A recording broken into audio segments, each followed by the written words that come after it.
গণমাধ্যমে ডাকসু ও হল সংসদ নির্বাচনে ব্যালট ছাপানোর স্থান ও সংখ্যা নিয়ে প্রকাশিত প্রতিবেদনের পরিপ্রেক্ষিতে আমাদের প্রতিশ্রুতি অনুযায়ী বিষয়টি খতিয়ে দেখে আপনাদের সামনে বিস্তারিত কিছু তথ্য উপস্থাপন করছি। ইতিপূর্বে আমরা আপনাদেরকে যেমন জানিয়েছিলাম যে সমস্ত নিয়ম মেনে একটি প্রতিযোগিতামূলক দরপত্র আহ্বানের মাধ্যমে একটি অভিজ্ঞ প্রতিষ্ঠানকে ব্যালট পেপার ছাপানোর দায়িত্ব প্রদান করা হয়েছে। রেকর্ড সংখ্যক ভোটার এবং প্রার্থীর বিবেচনা করে এবার দ্রুততম সময়ে নির্ধারিত পরিমাণ ব্যালট ছাপানোর স্বার্থে আমাদের যে মূল ভেন্ডর ছিলেন তার সাথে সমযোগ্য আরেকটি সহযোগী প্রতিষ্ঠানকে একই টেন্ডারের অধীনে আমরা বিস্তারিত আলোচনা করে বিশ্ববিদ্যালয় প্রশাসন, আমাদের ইলেকশন কমিশন এবং সরবরাহকারী প্রতিষ্ঠান তার অধীনে সম্পৃক্ত হবার আমরা অনুমতি দিয়েছিলাম। নীলক্ষেতে ব্যালট ছাপানোর তথ্যটি বিশ্ববিদ্যালয় কর্তৃপক্ষকে উক্ত সহযোগী ভেন্ডর অবহিত করেননি। বিশ্ববিদ্যালয় কর্তৃপক্ষকে অবহিত না করার জন্য তিনি একটি বিস্তারিত লিখিত ব্যাখ্যা দিয়েছেন, সে ব্যাখ্যাটি আমাদের কাছে আছে। আমি আইনগত কারণে আপনাদেরকে ভেন্ডরের নাম বলতে পারছি না, যেহেতু আমাদের আইনগত বাধা আছে, কিন্তু আপনারা নামগুলো ইতিমধ্যে জানেন, সেটি সংবাদ মাধ্যমে বহুবার এসছে। বিশ্ববিদ্যালয় কর্তৃপক্ষকে এই যে নীলক্ষেতে ছাপানোর বিষয়টি অবহিত তিনি করেননি, সেই ব্যাপারে তার একটা ব্যাখ্যা দিয়েছে। সেই ব্যাখ্যাটির তার লিখিত বক্তব্য থেকে আমি কিছু কিছু অংশ আপনাকে পড়ে শোনাচ্ছি।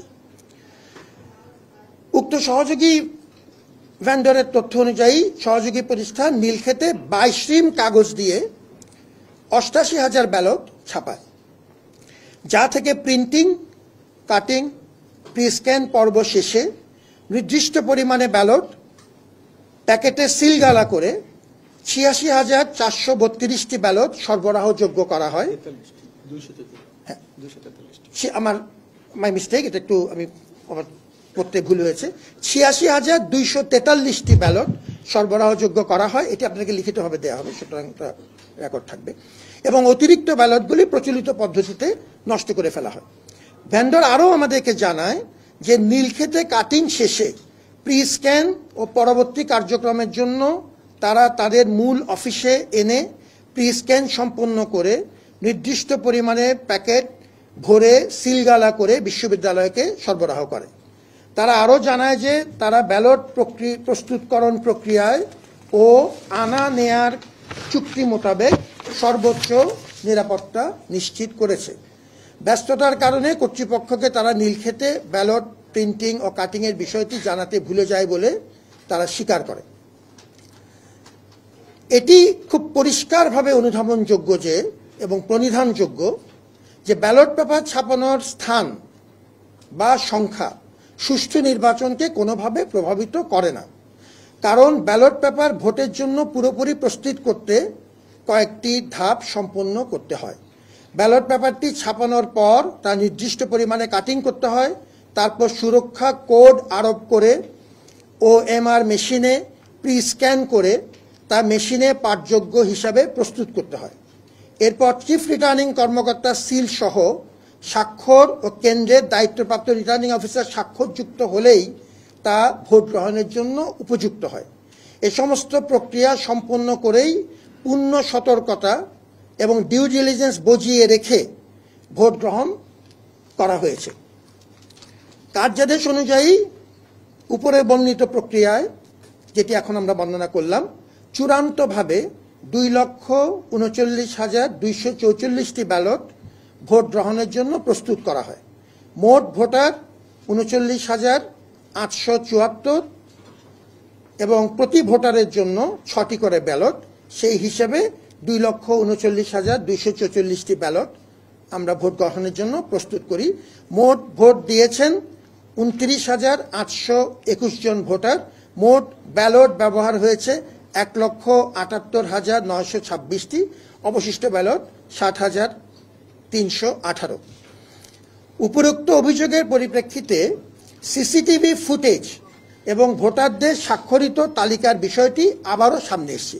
এই অনুরোধটি আগেও ছিল, আমরা তার ব্যাখ্যা দিয়েছিলাম, আবার নতুন করে উপরোক্ত এই অভিযোগটির পরিপ্রেক্ষিতে এটি নতুন করে আবার আলোচনা এসেছে।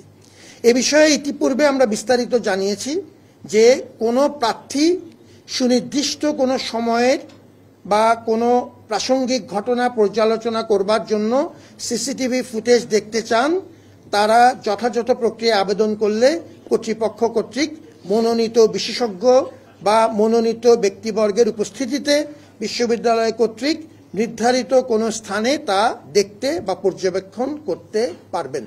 সিসিটিভি ফুটেজ নির্ধারিত প্রক্রিয়ায় দেখা যাবে, সেটি আমরা পুনর্ব্যক্ত করছি। ভোটারদের স্বাক্ষরযুক্ত ভোটার তালিকা দেখানোর বিষয়ে আমরা পুনরায় বিশ্ববিদ্যালয়ের সংশ্লিষ্ট বিজ্ঞ আইনজীবীদের সাথে অধিকতর আলোচনা করেছি।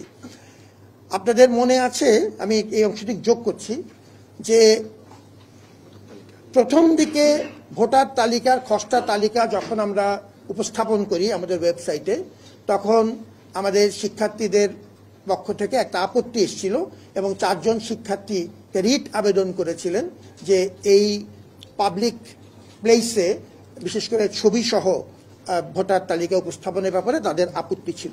সে অনুযায়ী সেটা আমরা নামিয়ে নিয়েছিলাম এবং ওই অভিজ্ঞতাকে মাথায় রেখে আমাদের বিজ্ঞ আইনজীবীরা আমাদেরকে পরামর্শ দিয়েছিলেন যে ভোটার তালিকার যেহেতু প্রাইভেট এলিমেন্টস আছে, সেটিকে আমরা পাবলিক ডিসপ্লে করতে পারবো কিনা। কিন্তু যেহেতু এবারে আবারও অনুরোধটা এসছে, আমরা তাদের সাথে পুনরায় আলাপ করেছি আমাদের বিজ্ঞ আইনজীবীদের সাথে, এবং বিজ্ঞ আইনজীবীরা আমাদেরকে এবার যে পর্যবেক্ষণ দিয়েছেন সেটি হচ্ছে, আমি তাদের পরামর্শ নিম্নরূপ: কোনো প্রার্থী যদি নির্দিষ্ট ও যৌক্তিক কারণে নির্দিষ্ট কারো স্বাক্ষর পর্যবেক্ষণ করতে চান, সেক্ষেত্রে যথাযথ প্রক্রিয়া আবেদন করলে কর্তৃপক্ষ কর্তৃক মনোনীত বিশেষজ্ঞ বা মনোনীত ব্যক্তিবর্গের উপস্থিতিতে তা দেখানো যেতে পারে। অর্থাৎ এখন আমরা সিসিটিভি ফুটেজ এবং ভোটারদের স্বাক্ষরিত তালিকা উভয়ই একটা নির্ধারিত পদ্ধতি অবলম্বন করে আমাদের আইনজীবীদের পরামর্শক্রমে এটি দেখানোর জন্য আমরা প্রস্তুত আছি। আমাদের কারো প্রতি কোনো অভিযোগ নেই, আমরা সামনের দিকে তাকাতে চাই। এই বিশ্ববিদ্যালয়কে ভালোবেসে আমাদের সমস্ত অংশীজনরা আমরা একসাথে হয়েছি। যেমন আপনি আমার হাত ধরেছেন, আমি আপনার হাত ধরেছি।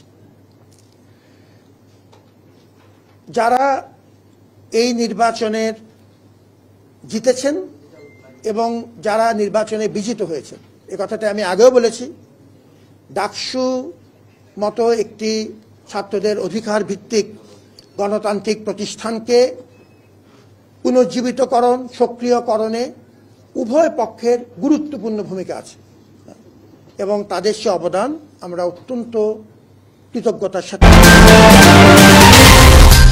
কেএবি টেলিভিশন, আপনার আমার সবার কথা বলে।